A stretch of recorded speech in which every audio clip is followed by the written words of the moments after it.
I now want to welcome to the podium our second moderator, and that is Fox 5's New York sportscaster Duke Castiglione.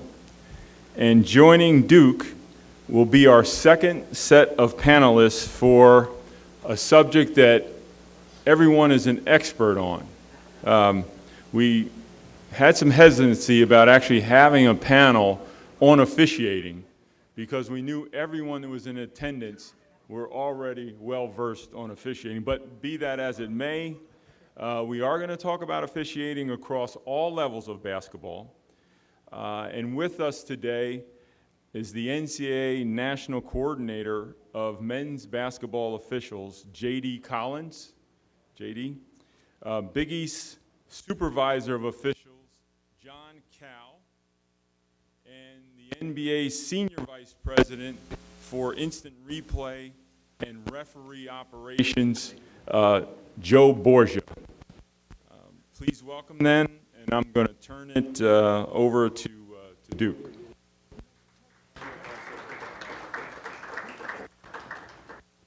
How's everybody doing?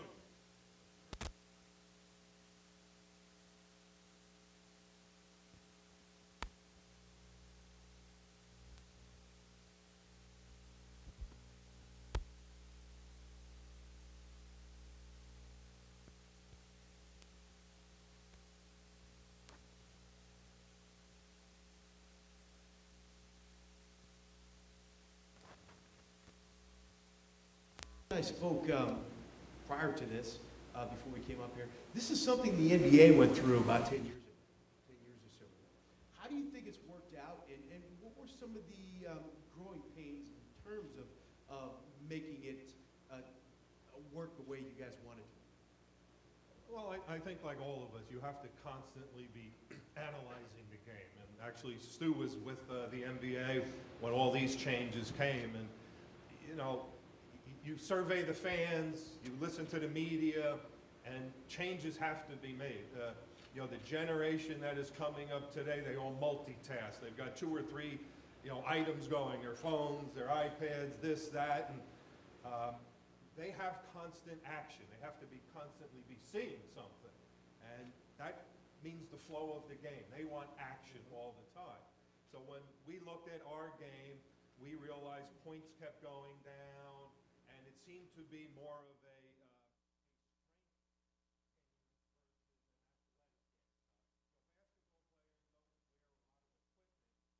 so they're probably the most athletic people in the world, but you have to let them showcase it.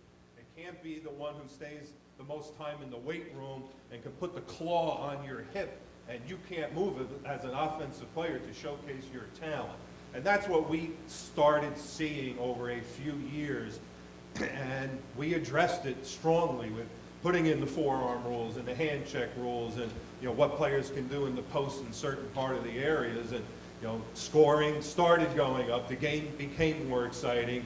You had more highlights. That's part of our business. You have to get the highlights to draw the fans in, and it's been very successful for us. So we're very pleased with it. John, what are the challenges this year in trying to implement that? And in your opinion, has it worked? I don't think there's any question that it has worked. And I think partially the reason it has worked so well is because of the efforts of people like J.D. Collins at the national level. When the coordinators of officials from the various conferences got together in September, J.D. had set forth for us the agenda that all conferences and games were going to be officiated by. And he went around the room and asked each one of us individually if we were on board.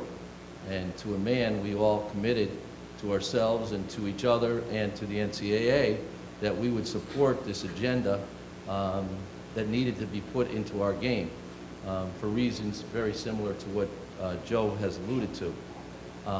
And J.D. has done a tremendous job of continuing to emphasize the need for people like me to emphasize to our officials that this is the way that the game has to be called. Now, it's not without pain.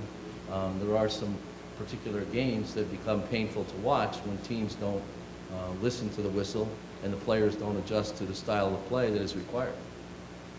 JD, have you noticed that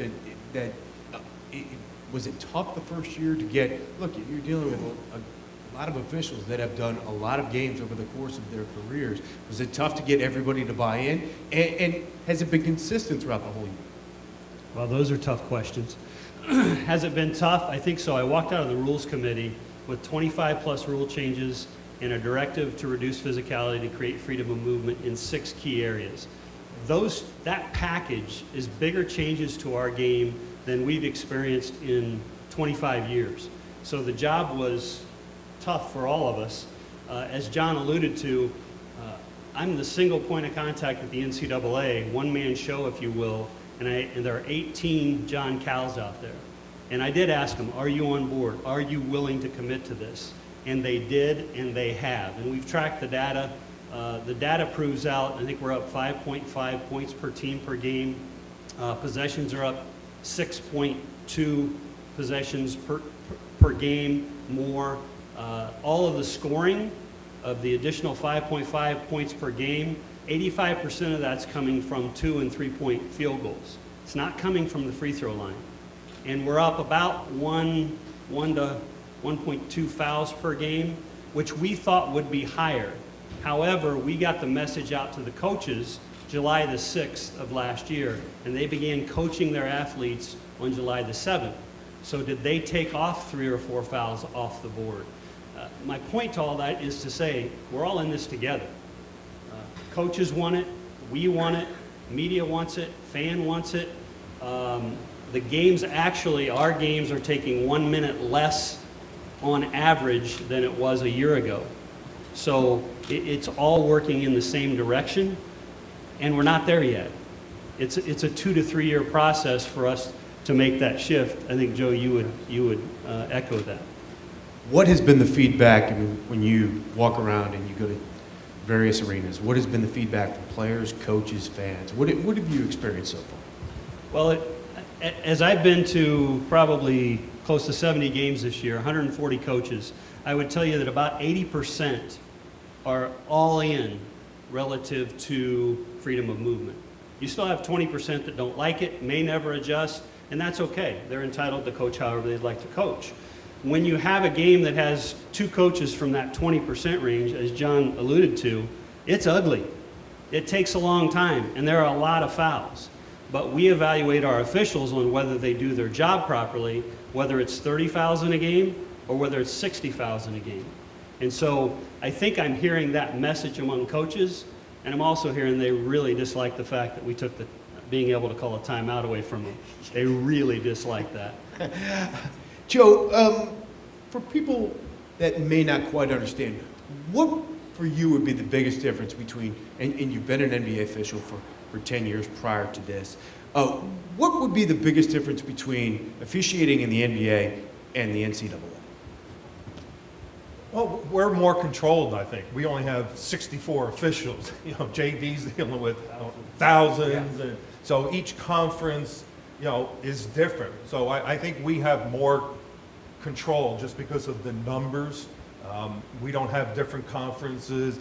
Now, granted, years ago, it seemed like the East Coast in the NBA was the Rock'em Sock'em, right? It was a half-court game, Boston, New York, or Philly. And then when you went out west, when you had, Denver and the Lakers and Phoenix, it was the run-and-gun style.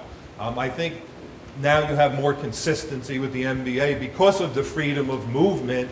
We're not playing one-on-one anymore. It's not a 2-man game.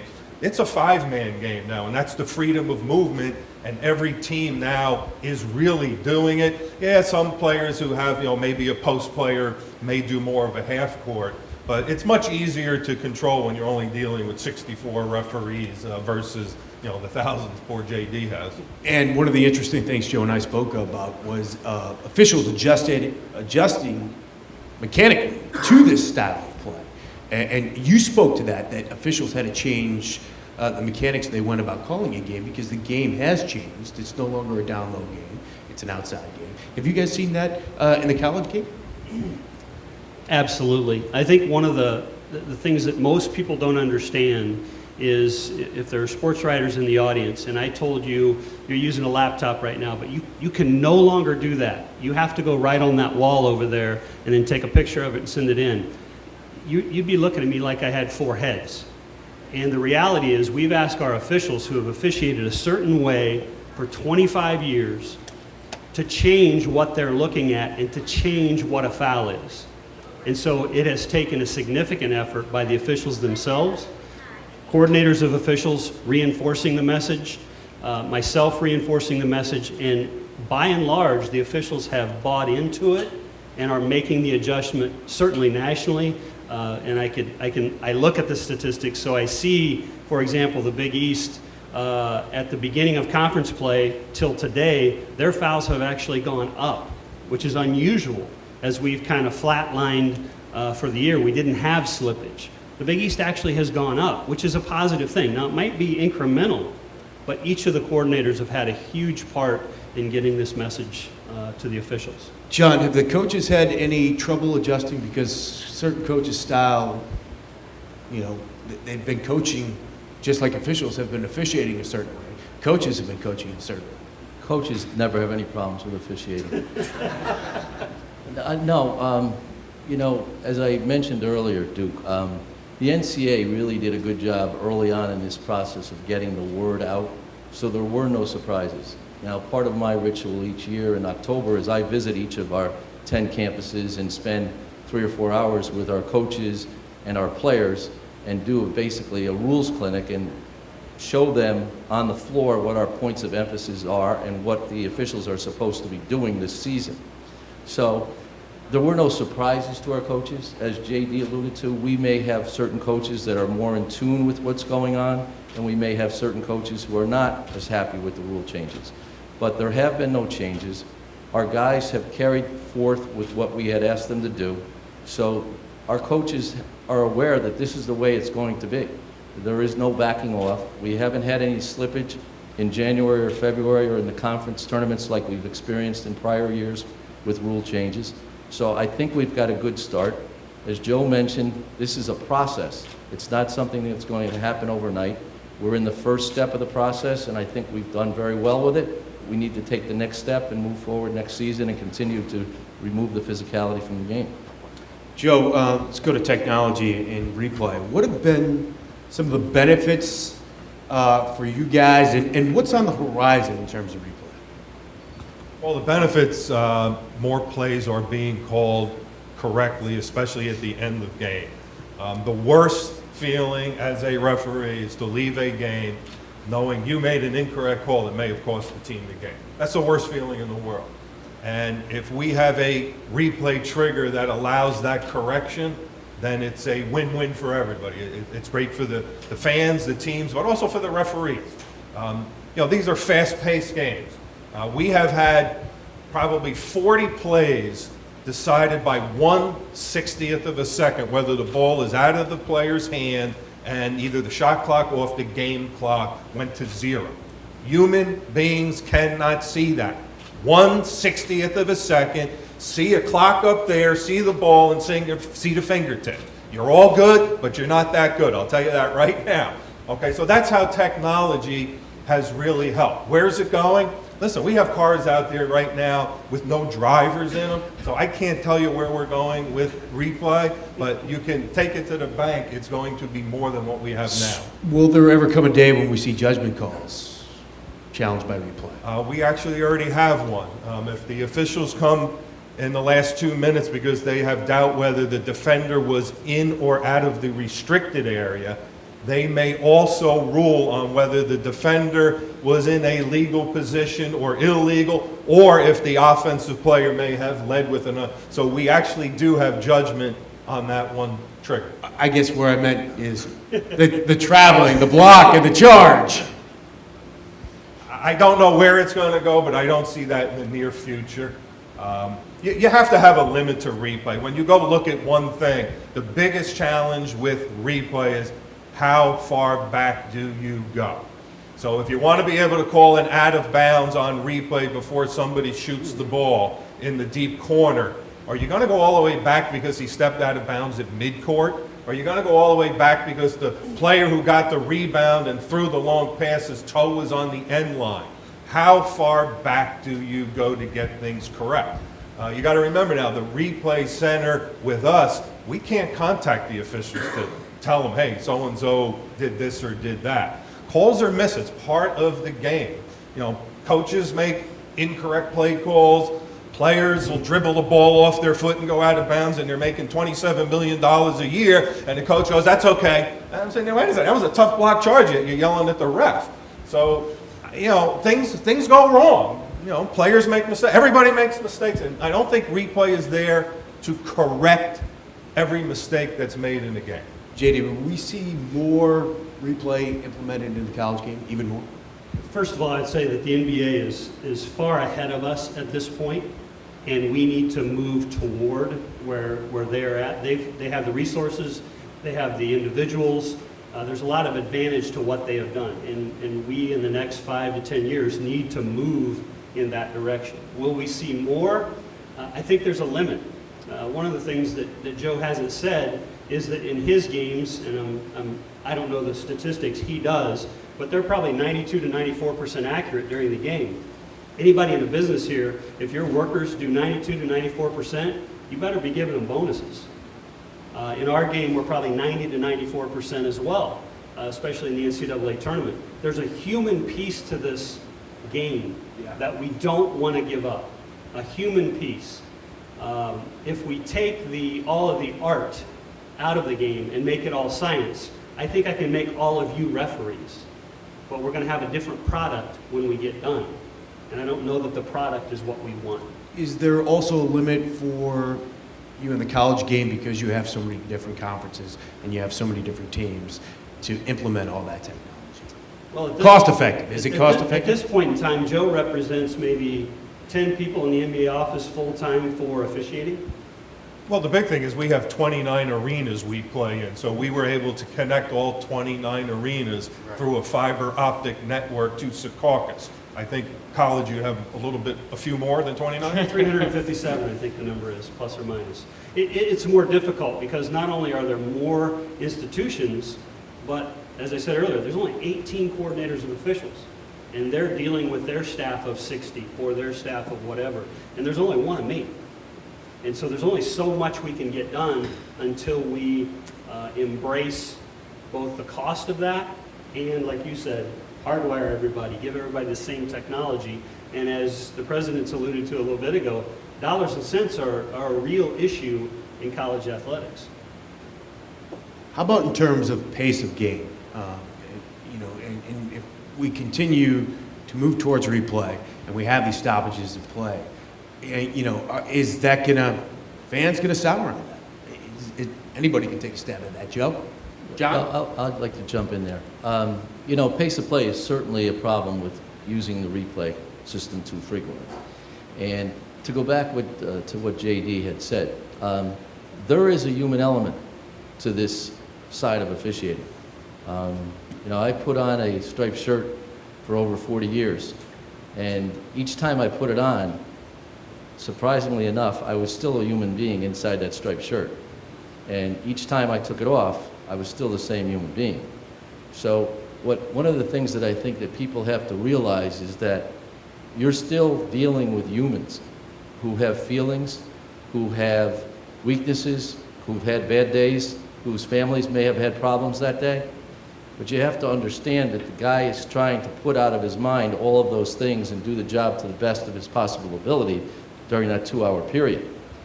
So I think the game itself has to understand that there is a human element to officiating that is always going to be part of what we see each night on TV. And if we take that out of it, we're going to become so reliant on replay, I don't know where we stop. Very interesting. As far as analytics, anybody can take this. JD, we'll start with you. Are you looking at the analytics on this, and how much will analytics play into the decision-making with some of these rules going forward? I think that analytics are very, very important. And again, I think the NBA is ahead of us and has gone down this path. I think the more information we have to analyze, the better off we are. Getting to the point where instead of just right, wrong, where at on the floor, and what specific 8x8 square on the floor are we missing more calls than any place else. That's where we need to get to, because then Joe and I can adjust the mechanics to make sure we're covering that area of the floor better. I think it's extremely important, and that's in the forefront for the NCAA. John, if analytics are pushed too hard, do you fear that officials will make calls just to make calls to catch up and make certain numbers in terms of the analytics? That's an interesting point, because JD and I had this discussion in early January where the NCAA put out a press release indicating that they were concerned that the number of fouls called per game hadn't risen to the level that they had expected. And what I mentioned to JD is that although analytics are very important, we should look at the end result. If our game is better because of the imposition of these rules, we shouldn't get caught up in the details of how many fouls. It's like a police officer who patrols a certain area of the highway. If there's nobody speeding on the highway, he doesn't have to give out a certain number of tickets. So I think what's happened over the course of the imposition of these rule changes is the fact that people have adjusted, and there's been great emphasis and publicity about what was going to happen, and the fact that people have adjusted has reduced the number that was expected. And there's nothing wrong with that if the end result is what we were trying to accomplish. Many rule differences between the NBA and the college game. Joe, what rules about the college game do you like?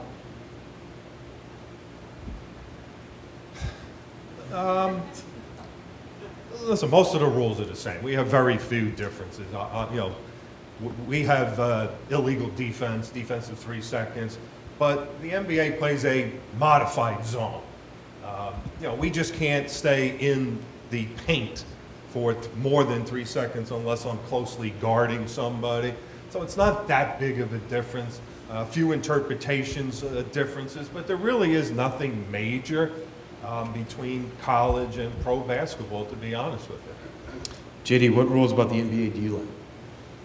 I think I'm in the same boat with Joe. I think by and large, most of the rules are very, very similar. I think that the thing that they have that we're still trying to achieve is opening up the paint area. How we get there, whether it's by a defensive zone or 3 seconds on the defense, whatever it is, we're still looking at that, but our game is packed in and their game is opened up. I think as we're looking at freedom of movement, we're still looking at ways to provide more freedom of movement. The other thing is the quantity of games that you play. Somebody's going in and, big fella's going in and he's going to hammer it. Nobody's going to get in his way. And in our game, guys will try to get in there and take a block charge play, and now you got people, bodies down, all that kind of thing. That's a big difference in the two games, and I don't know that it's one rule specific. I think it's just style of play. John, how about the FIBA rules? What from FIBA do you like? Well, I think the FIBA game is a little bit different from our game because it's based on situations where the players, they spread the floor more, they have the wide lane area. We haven't gotten to that point, which we probably need to continue to explore. But getting back to JD's comment and Joe's comment, you have to realize that there's going to be differences in the rules to a certain extent because we're dealing with different types of athletes. Everybody on the NBA team is a quality world-class athlete who is a tremendous basketball player. Most college teams may only have 1 or 2 people that make it to the pros. So there's a need to have a different set of rules in certain circumstances. The NBA, with all due respect, is sometimes more of an entertainment type thing. The college game is different, and there's nothing wrong with having it different. But I think that's why there's sometimes slight rule changes, and it's because of the quality of the people playing the game. How about in terms of, JD, how about in terms of maybe going 4 quarters in the college game? Do you think we could see that happening in the men's college game? There's a rules committee that meets in May. There's 10 coaches on that rules committee. Art Highland, who's with us today, is the secretary rules editor. They deal with that. Whether or not we're 2 halves or 4 quarters, I'm in the enforcement business. And I don't mean to sound trite about this, but it really doesn't matter to me because I'm dealing with the enforcement of the rules that are provided to us. How about in terms of the shot clock, down to 30 seconds this year? John, what difference have you seen that make? I don't think it's made much of a difference from an officiating perspective. I think it has actually increased the number of possessions. It's probably had a slight impact on the increase in scoring, but I think the other rule changes have had more of an impact. So I think the number of possessions is probably the one thing that has really affected the most. So, JD, I read the article, Consortiums, Inc., that you talked about consortiums, alliances, basically, between conferences when it comes to officials. And you talked about some of the real benefits. What do you like, in the women's game, went to that years ago, what do you like about consortiums when it comes to officials? Well, I think there's several, first of all, it's a grassroots effort. It's coming out of the conferences, which is very positive. They're generally moving toward the consortium model, and having the conferences direct that versus the NCAA direct it is a significant issue. For the officials themselves, when you bring 2 or 3 leagues together, you can control a little better the travel. You can control a little better how much rest the officials are getting.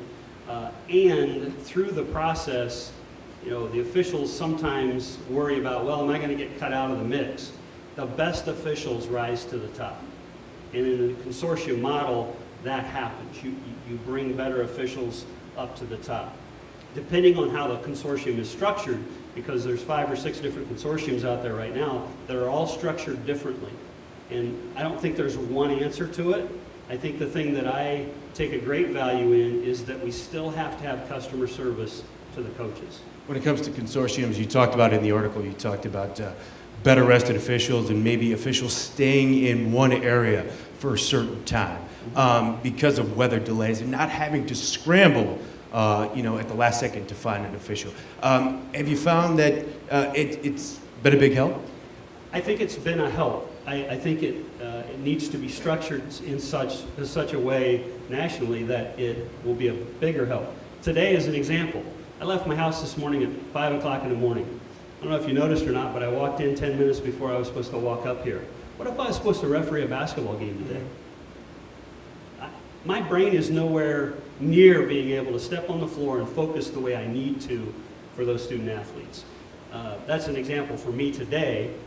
It happens to the officials all the time, and I think the consortium model can help that. And if there are multiple consortiums, and I know it's happened this year, where a consortium in the Midwest calls somebody on the East and says, hey, this storm's coming up, let's shuffle. Right. I'll take these 3, you take those 4, keep them there, they're going to work these 3 games. There's huge benefit to that, and really it comes down to communication and supporting one another. John, you're in 11 Final Fours, you officiated 11 Final Fours, so you have that vast experience. Would this model help mentor maybe a younger official that you can pair somebody like yourself up with somebody that's just breaking in and maybe a little bit nervous on the big stage there in a big game, in a nationally televised game?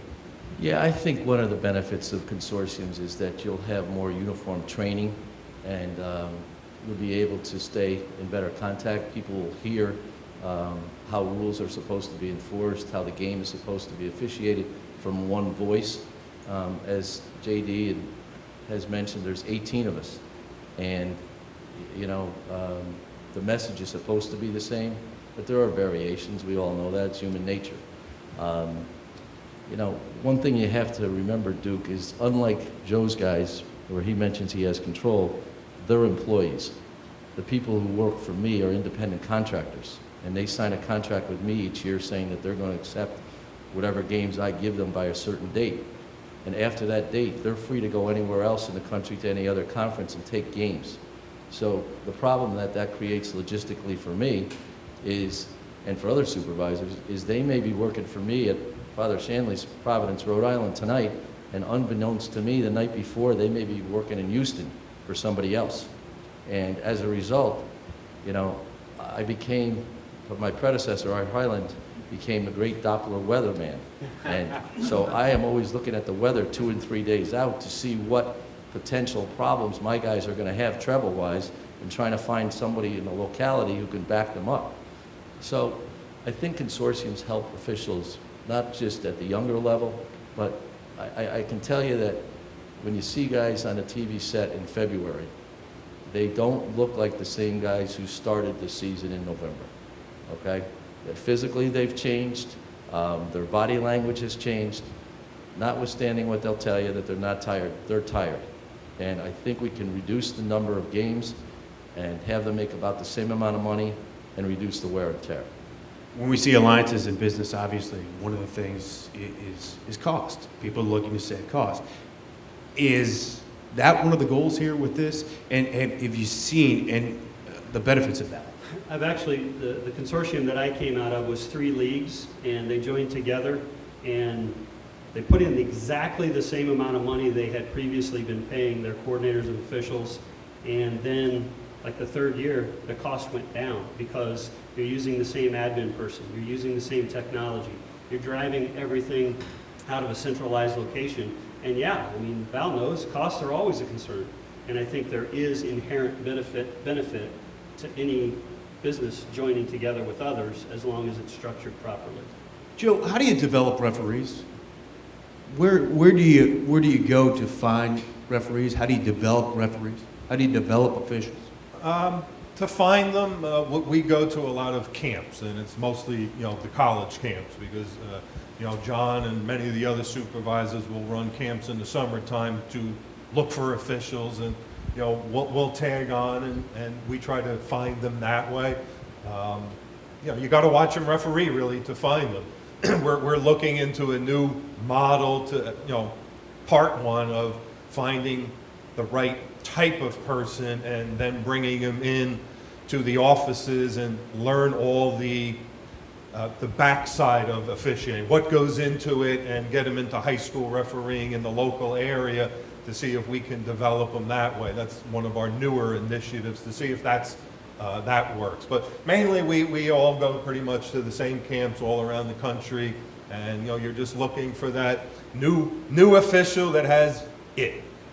JD, you did 2 Final Fours. John, I mentioned you did 11 Final Fours. What makes for a talented official? I think judgment is a huge issue. Coaches want 3 things. They want you to get the calls right, they want you to be consistent, and they want you to be approachable. Judgment's involved in the first 2. And if we can have someone that just has a play calling ability, it's huge to what we're trying to get done. The 3rd piece to that puzzle, approachability, is about communication skills. And at the end of the day, you can be average at the first 2.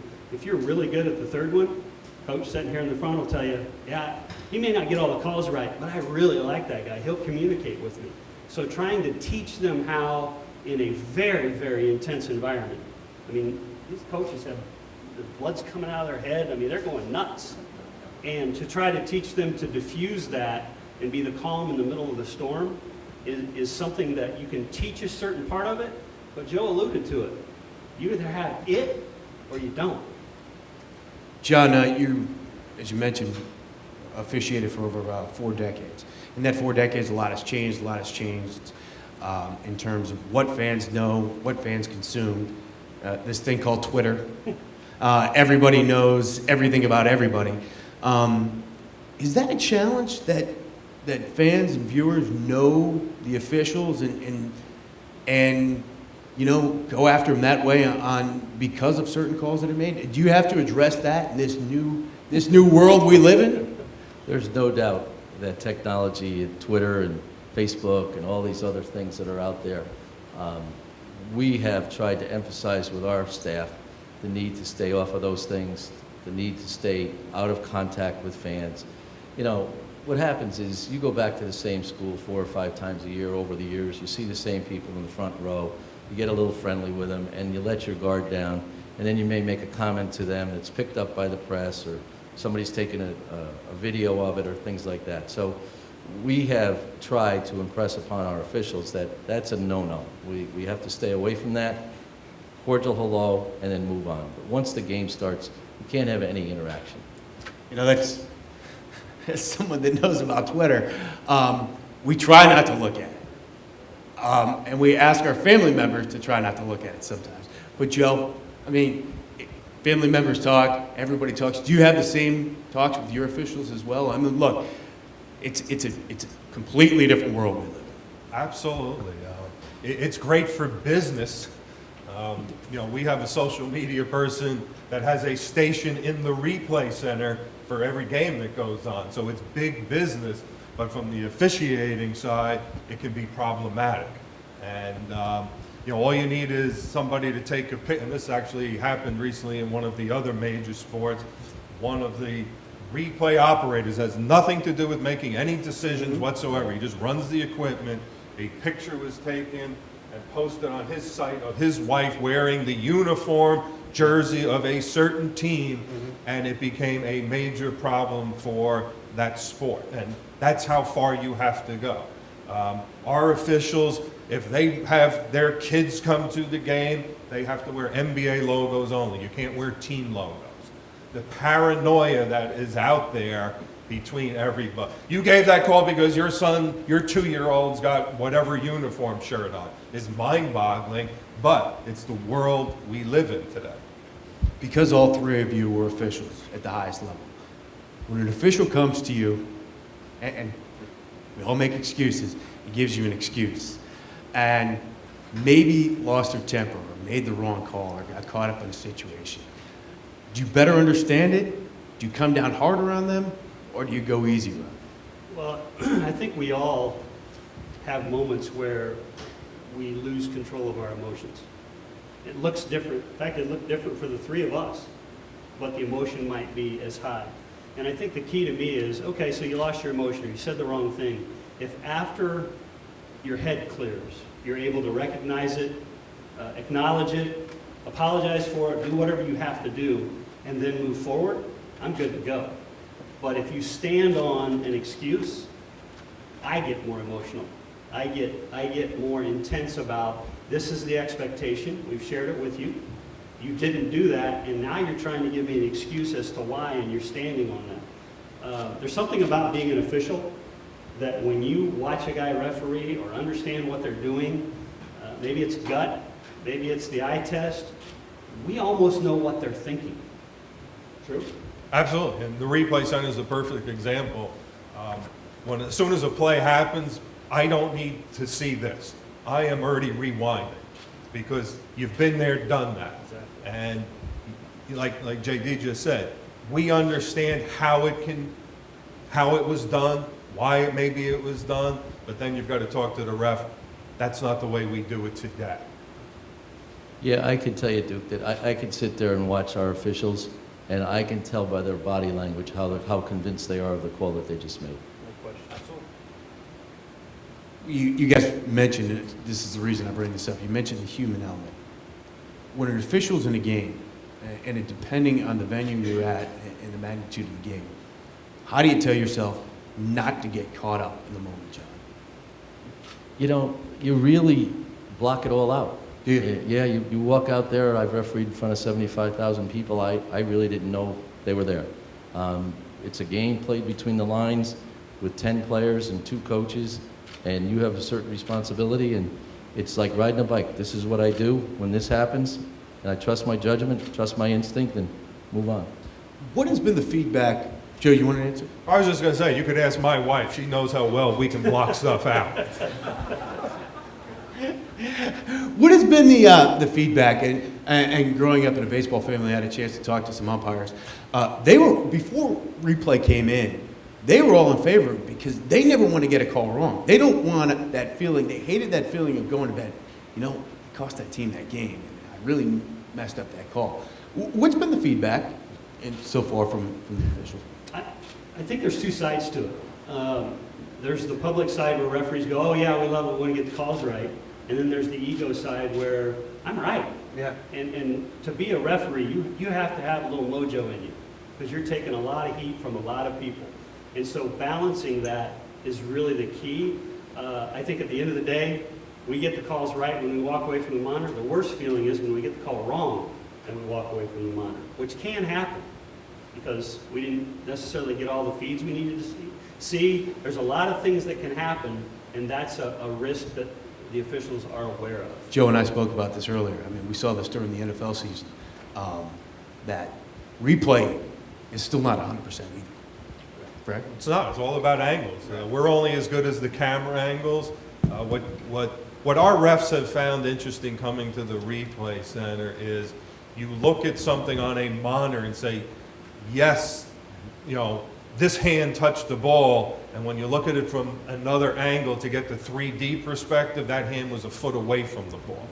So you have to be very careful in making too quick of a decision on whether or not a ball, for example, touched somebody's fingertip, because you need to look at multiple angles because there is no depth perception. So you have to be careful of not going too quick sometimes. Which at times takes a long time.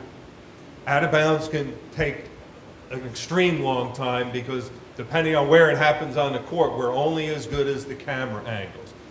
In our replay center, we get 7 direct feeds from cameras, and then we get the home broadcast in a way, or national and home.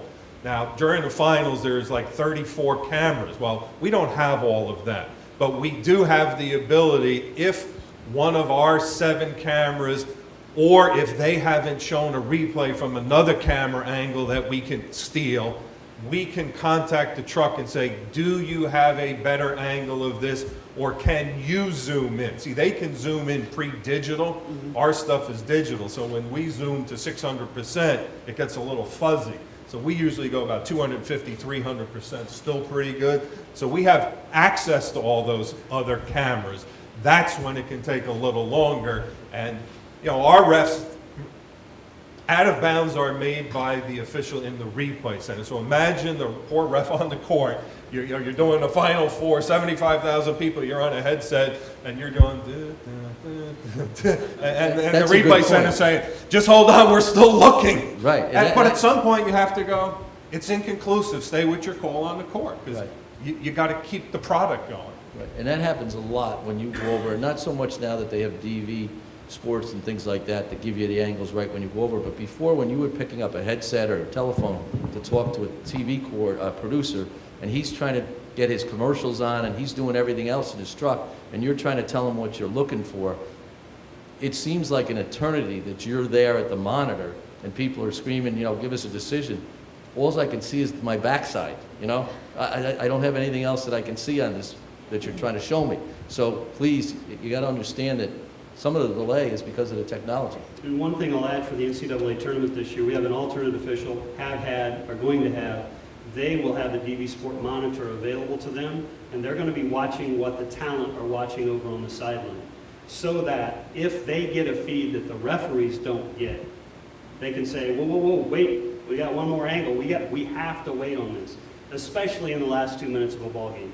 What I've instructed our officials, John's reinforced, during 38 minutes of a 40-minute game, get in, get out, get what you need. But in that last 2 minutes, or when the game is in the balance, take the time it takes to get that play right, because the coach may not be able to make up for it. Guys, thank you very much. John, Joe, Thank JD, you. appreciate it. Thank you.